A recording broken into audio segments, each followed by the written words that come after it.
नमस्कार मित्रांनो, कसे आहात तुम्ही?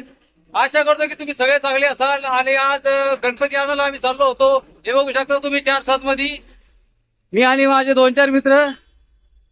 हे बघा बाहेर पाणीही चाली आहे, मस्तपैकी पाणी चालू आहे. मस्तपैकी पाणी झाली आहे. आणि आता नेमकं आम्ही निघतो, नेमकं देवघराच्या मध्ये पोहोचलो आहे. आणि इथून पुढे आम्ही बायपासून चाललेलो आहे. गाडी पण चालता येत नाही, त्याच्यामुळे धरून धरून चाललेलो आहे. हे बघ जालन्यामध्ये नेमकंच पोहोचलो हळू.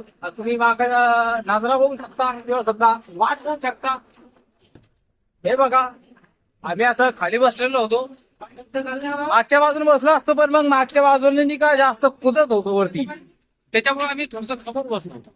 आणि आता जाणार डायरेक्ट गणपती या ठिकाणाहून आपल्याला घ्यायचा आहे, त्या ठिकाणी आपण जाणार आहोत. तर चला.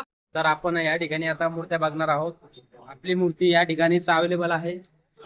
आपण त्या मूर्तीसाठी घेण्यासाठी आलेलो आहे. तर आपण बघूया आपली मूर्ती. चला, ही बघा आपली मूर्ती, अतिशय सुंदर. मला बघून अशी कशी वाटते ही मूर्ती आम्हाला नक्कीच कमेंट मध्ये सांगा. या ठिकाणी आम्ही आलेलो होतो आणि या ठिकाणी तुम्ही भरपूर अशा मूर्त्या बघू शकता माग, आणि आमचे मित्रही बघू शकता माग. तर आमची ही मूर्ती आम्ही डिसाईड केलेली होती. बाबा ही मूर्ती त्यांना आपण बोलू की बाहेर काढा, किंवा समजा आम्हाला काढून द्या, आम्हाला न्यायची आहे. तर या ठिकाणी आपण त्यांना आता बोलू. या ठिकाणी आमचा गणपती पॅक झालेला आहे. आपला गणपती आपल्या ट्रक मध्ये आलेला आहे आणि आता आपण इथून निघणार आहे. तर मित्रांनो, या ठिकाणी तुम्ही बघू शकता मस्तपैकी आपली मूर्ती या ठिकाणी आलेली आहे आपल्या मंदिरापाशी.